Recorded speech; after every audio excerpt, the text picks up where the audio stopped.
ایک دن ہمیں قبر میں جانا ہے تو کوئی آدمی میرے بھائیوں نماز چھوڑ سکتا ہے؟ اگر یہ سب جانتے ہیں کہ قبر میں جانا ہے، لیکن احساس ہو جائے کہ قبر کی تاریکی کیا ہے، قبر کے اندر کھدا ہوا گڈھا، اس میں رکھی ہوئی لاش، اس کے اوپر رکھے ہوئے لکڑی کے تختے اور پھر اوپر سے مٹی، میرے بھائیوں اتنی تاریک رات، سورج کی روشنی کا اندھیرا، لکڑی کے تختوں کا اندھیرا، قبر کی مٹی کا اندھیرا، اس اندھیرے میں ہمیں اور آپ کو سب کو جانا ہے۔ بہت آسان ہے کہہ دینا مریں گے تب دیکھا جائے گا، بہت آسان ہے یہ کہہ دینا کہ مریں گے تب دیکھا جائے گا، کہتے ہیں قبر کا حال مردے سے پوچھو۔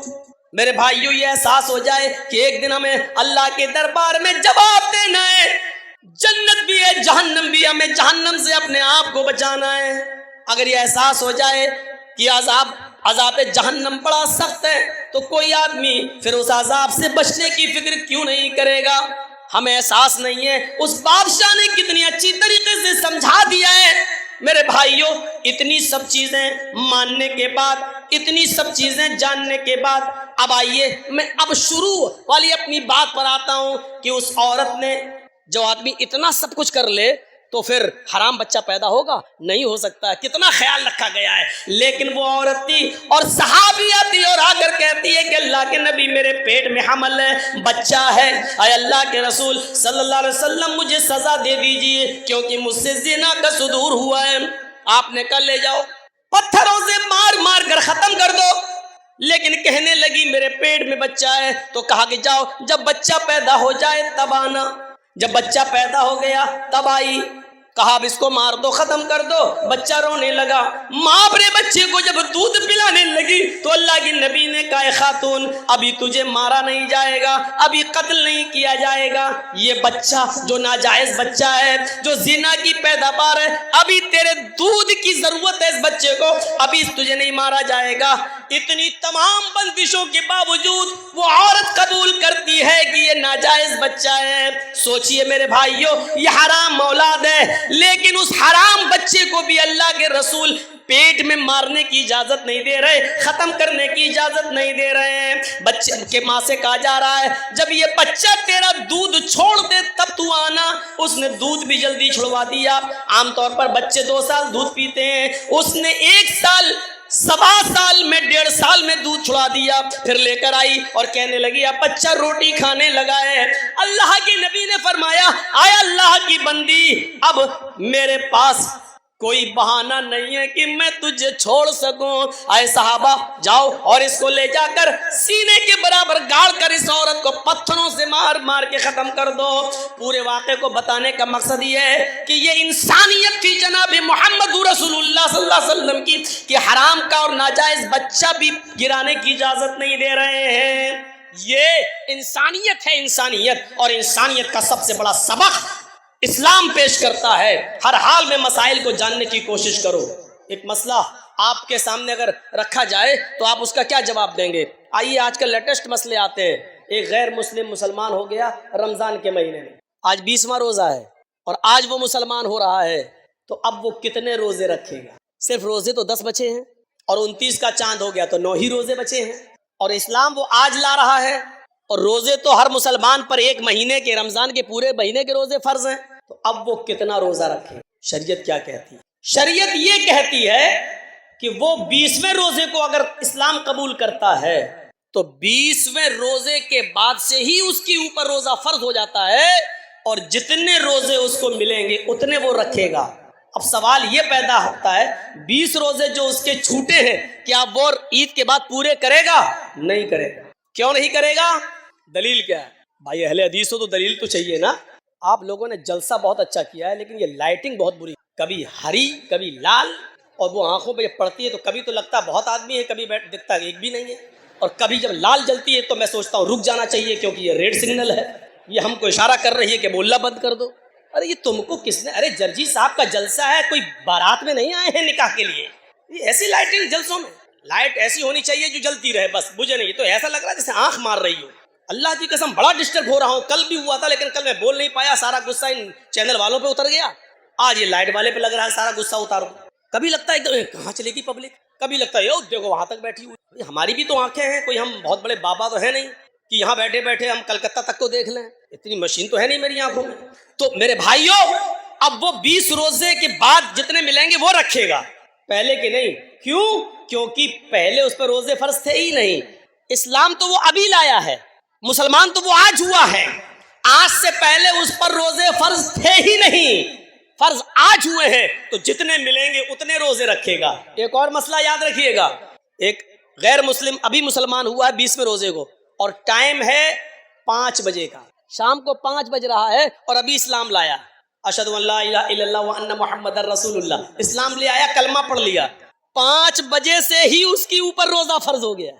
سن لیجئے, اب 5 بج رہے ہیں, ابھی اسلام لایا ہے, 5 بجے سے ہی اس کے اوپر روزہ فرض ہے, یہیں پر وہ نیت کرے گا میں روزے سے ہوں. اب یہاں سے روزہ ہے وہ, اور آپ کے یہاں روزہ افطار ہو رہا ہے مان لیجئے 6 بجے, تو بس 1 ہی گھنٹے کے بعد وہ روزہ افطار کرے گا اور اس کا یہ ایک روزہ مانا جائے گا.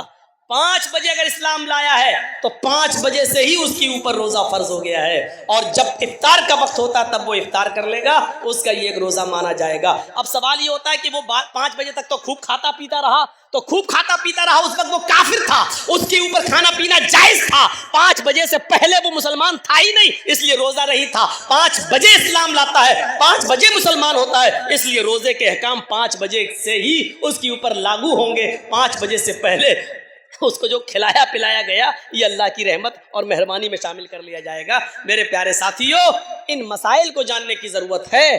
تو بہت ہو چکا ہے مولانا صاحب نماز کے بعد دعا مانگنی چاہیے کہ نہیں, یہ پک چکا ہوں سن سن کر, ہم بھی پک چکے ہیں بتا بتا کر.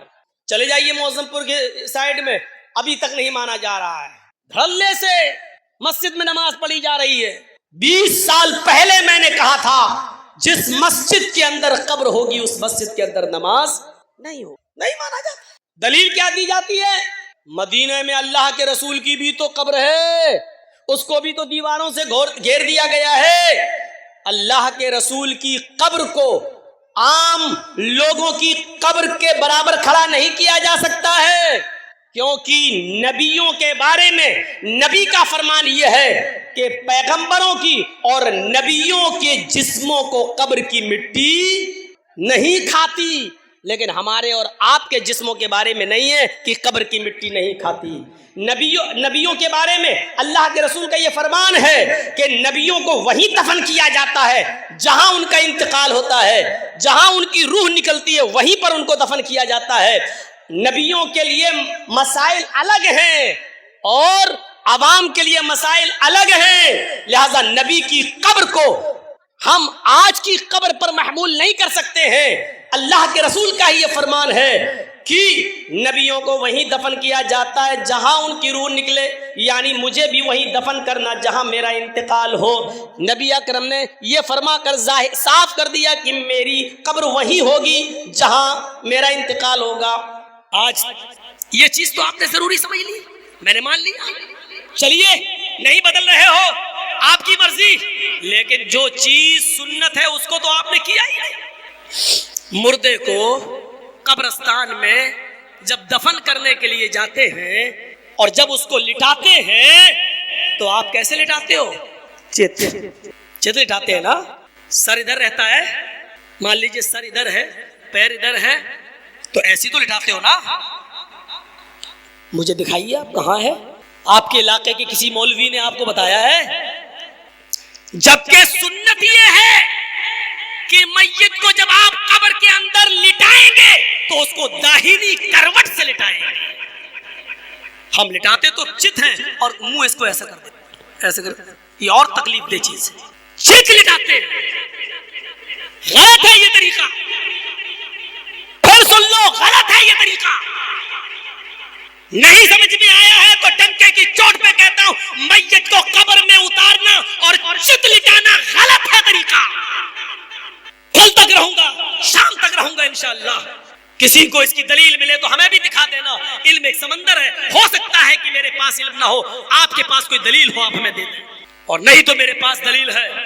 میت کو داہنی کروٹ سے لٹایا جائے گا, ایسے ایسے, اور اس کا یہ حصہ جو ہے کمر, اس کو آپ دیوار سے چپکائیں گے، کیونکہ جب داہنی کروٹ سے آپ لٹائیں گے تو وہ ٹک نہیں پائے گا، ٹک نہیں پائے گا۔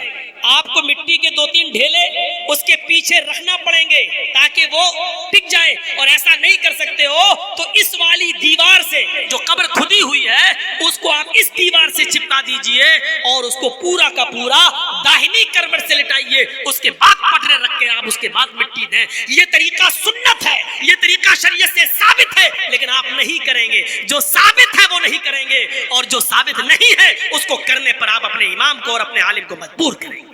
کیوں؟ میرے باپ دادا جو کرتے چلے آئے ہیں وہی ہم کریں گے، ہم میں اور دوسروں میں کیا فرق رہ گیا ہے؟ میت کو قبرستان میں چت نہیں لٹایا جائے گا، قبر میں اتارتے وقت اس کو داہنی کروٹ سے، اور سنیے اس کی چارپائی کو سامنے نہیں رکھا جائے گا قبر کے، اس کی چارپائی کو میت کے پائے تاپے پر قبر کے اس سائیڈ میں رکھا جائے گا، اور جب اس میت کو لایا جائے گا لوگ اٹھائیں گے تو اس کو تاپے کی طرف سے، پیر کی طرف سے لائیں گے، اور اس طریقے سے جیسے یہ قبر کھدی ہوئی ہے، یہ قبر کھدی ہوئی ہے، آپ اس کو ایسے لائیں گے ایسے، اور پھر اس کا سر یہاں کریں گے اور پیر اس کے یہاں کریں گے، اور یہاں سے لائیں گے، اس کو سامنے سے نہیں لایا جائے گا۔ سنیے طریقہ، یہاں سے اٹھایا اور دے دیا لے اتار لیجئے، نہیں، میت کو اس طرف رکھیں گے اور وہاں سے اس کی باڈی کو اٹھا کر ایسے لایا جائے گا، اس کا سر ادھر ہوگا، پیر ادھر ہوں گے، اور اس طریقے سے لایا جائے گا، اس طریقے سے، اور یہاں سر اور یہاں پیر رکھا جائے گا، اور اس کے بعد اس کو داہنی رائٹ سائڈ داہنی کروٹ سے اس کو لٹا کر دیوار سے چپکا کر پڑھے رکھ کر مٹی دی جائے گی۔ یہ ہے طریقہ۔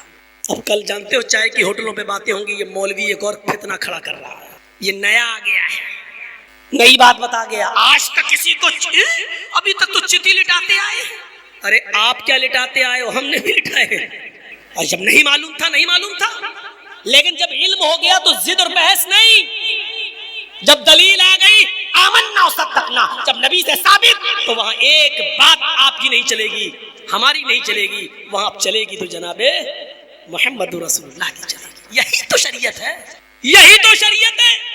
آدمی اپنی غلطی کو تسلیم کر لے اور شریعت پر جم جائے، یہی تو شریعت ہے۔ آپ کو معلوم ہے حضرت امیر معاویہ خانہ کعبہ کا جب طواف کرتے تھے تو خانہ کعبہ کا طواف کرتے ہوئے چاروں کونوں کو چھوتے تھے، چاروں کعبے کے 4 کونے ہیں نا، چاروں کونوں کو چھوتے تھے، جبکہ حکم کیا ہے؟ حکم کیا ہے؟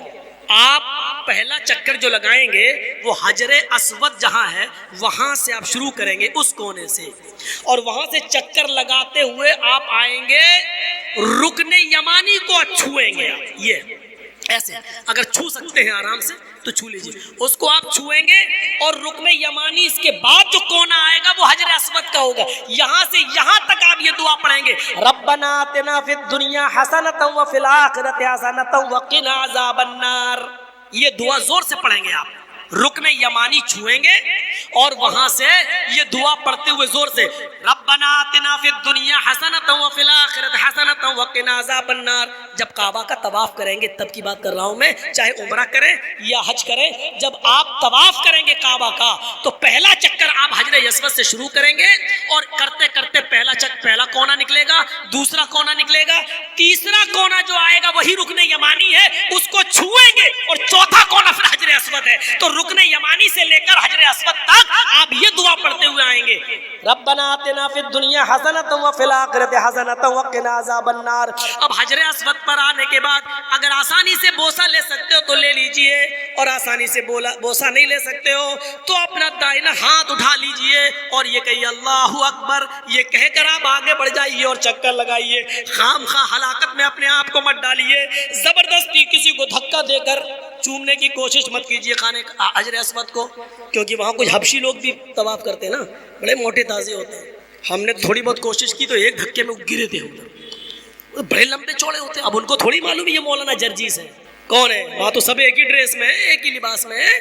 اب ہم جیسے سوچ رہے تھے کہ چلے جائیں ذرا چوم لیں، تو جیسی دھکا لگاؤ گئے، وہ تو گرے نہیں تھے، وہ گرتے ہی نہیں ہے، وہاں گریں گے تو ایک دوسرے کے اوپر ہی گریں گے، وہ اٹھا لیتا ہے، مصیبت مول مت لو، چلو اللہ اکبر کہہ کے آگے بڑھ گئے، اور وہ بڑے بدماش ہوتے ہیں کالے لوگ جو ہوتے ہیں وہ حبشی، وہ کسی کے نہیں دیکھتے، وہ ایک تو افریقہ کے ہوتے ہیں، وہ لگتا ہے ان کے کالے ہونٹوں سے ہی حجر اسود کالا ہوا ہوگا، ایسا لگتا ہے، وہ اتنے ویسے ہوتے ہیں کر کے وہ آگے بڑھ جاتے ہیں۔ تو یہ طریقہ چار، لیکن رکن یمانی کو چھونا اور حجر اسود کو بوسہ لینا اگر آسانی سے ہو سکے، لیکن امیر معاویہ کیا کرتے تھے، وہ چاروں کونے چھوتے تھے، یہ پھر دوسرا چاروں کونے چھوتے تھے۔ ایک بار عبداللہ ابن عباس نے ان کو دیکھ لیا تو طواف کے بعد ان کو پکڑ لیا، کہنے لگے یہ تم کیا کرتے ہو؟ کہا کیوں؟ یہ چار کونے کیوں چھوتے ہو؟ یہ کونا بھی چھوا، یہ کونا بھی چھو لیا، یہ کونا بھی چھوا، یہ کونا بھی چھوا، یہ کونا بھی چھوا، ایسا کیوں کرتے ہو؟ تو حضرت امیر معاویہ نے فرمایا اے عبداللہ، خانہ کعبہ پورا کا پورا برکت حاصل کرنے کی چیز ہے، تبرک ہے، ہم چاہتے ہیں کہ اس کے زیادہ سے زیادہ حصے کو چھو لیں تاکہ برکت حاصل ہو جائے۔ دیکھیے مقصد اچھا تھا، دل میں نیت اچھی تھی، مقصد اچھا تھا، ارادہ نیک تھا، لیکن کیا کہہ رہے ہیں کہ میں چاہتا ہوں کہ حجر پورا کا پورا کعبہ کے جتنے کونے سب چھو لوں، زیادہ سے زیادہ چھو لوں تاکہ برکت حاصل ہو۔ اس پر عبداللہ ابن عباس نے کیا فرمایا، سنو تم غلط کرتے ہو، میں بھی چاہتا ہوں کہ کعبے سے لپٹ جاؤں، میں بھی چاہتا ہوں کہ پورے کعبہ کے ایک ایک حصے کو میں چھوں اور چوموں اور چاٹوں اور برکت حاصل کروں، لیکن یہ محمد رسول اللہ کی سنت کے خلاف ہے۔ اے معاویہ ایسا نہیں، اللہ کے نبی نے رکن یمانی کو چھوا ہے اور حجر اسود کو بوسہ لیا ہے، بس ہمیں رکن یمانی کو چھونا ہے اور حجر اسود کو بوسہ لینا ہے، چاروں کونوں کو نہیں چھونا ہے۔ ایسا اللہ کے نبی جناب محمد رسول اللہ صلی اللہ علیہ وسلم نے ہمیں سکھلایا ہے، ایسا ہمیں اللہ کے نبی جناب محمد رسول اللہ صلی اللہ علیہ وسلم نے بتایا ہے۔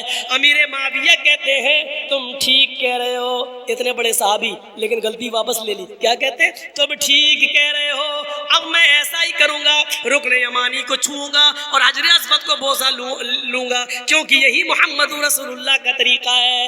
ایک چیز اپنی طرف سے آگے نہیں بڑھا رہے، ایک حدیث ایک واقعہ اور سنا کر میں آپ کو رخصت کروں گا، آپ کے پنڈال سے جائیے۔ میرے بھائیو سنیے، بڑا اچھا واقعہ ہے، بڑا اچھا۔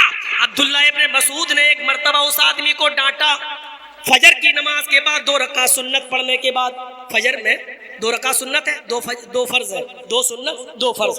تو عبداللہ ابن مسعود نے ایک آدمی کو ڈانٹا، کیوں ڈانٹا؟ کہ وہ 2 رکعت سنت پڑھنے کے بعد، ابھی دیکھا نماز میں ٹائم ہے، فرض نماز میں دیر ہے، ابھی بعد میں جماعت کھڑی ہوگی، تو 2 رکعت سنت پڑھنے کے بعد وہ اور 2 رکعت پڑھنے لگا، اللہ اکبر، اور لمبی نماز پڑھنے لگا۔ جب لمبی نماز پڑھ کے ختم کیا تو عبداللہ ابن مسعود نے ڈانٹا، دیکھیے 2 رکعت سنت پڑھ چکے تھے، اب 2 فرض پڑھنا ہے، تو فرض تو پڑھنے رہے، وہ تو جماعت کے ساتھ پڑھو گے، 2 سنت پڑھنے کے بعد 2 رکعت اور پڑھنے کے لیے کھڑے ہو گئے، یہ سوچ کر ابھی ٹائم تو ہے اور پڑھ لو۔ لیکن عبداللہ ابن مسعود نے جب ڈانٹا تو انہوں نے کہا مجھے کیوں ڈانٹ رہے ہو؟ کہا تمہیں گناہ پڑے گا۔ تو اس آدمی نے کہا اے عبداللہ، نماز پڑھنے پر اللہ مجھے گناہ دے گا؟ دیکھیے سوال، دیکھیے، ارے میں تو نماز پڑھ رہا ہوں، کیا نماز پڑھنے پر اللہ مجھے عذاب دے گا؟ عبداللہ ابن مسعود نے کہا نہیں، نماز پڑھنے پر عذاب نہیں دے گا، سنت کی مخالفت کرنے پر اللہ تمہیں عذاب دے گا، کیونکہ اللہ کے رسول نے فجر کی 2 سنت اور 2 فرض ہی پڑھی ہے، تم 2 سنت پڑھنے کے بعد پھر سنت پڑھنے کے لیے کھڑے ہو گئے ہو، یہ گناہ ہے، یہ عذاب ہے، تمہیں نماز پڑھنے کا عذاب نہیں پڑے گا، سنت کی مخالفت کرنے کی سزا دے گا، تم سنت بدل رہے ہو، نبی کا طریقہ بدل رہے ہو، اس کا عذاب دے گا۔ تو میرے بھائیو، ہمیں سنت کو پہچاننا چاہیے۔ جمعے کے خطبے میں نے کہا نیت پر ڈیپینڈ ہے ہماری عبادت، اور آج ہم نے یہ بتایا ہماری عبادت سنت پر ڈیپینڈ ہے، جناب محمد رسول اللہ کی مہر پر ڈیپینڈ ہے، نبی کے طریقے پر ڈیپینڈ ہے، ہماری عبادتوں پر اگر محمد رسول اللہ کی مہر لگی ہے تو وہ قبول ہوگی۔ اس لیے یاد رکھیے گا، فرض نماز کے بعد دونوں ہاتھ اٹھا کر دعا مانگنا ناجائز نہیں ہے۔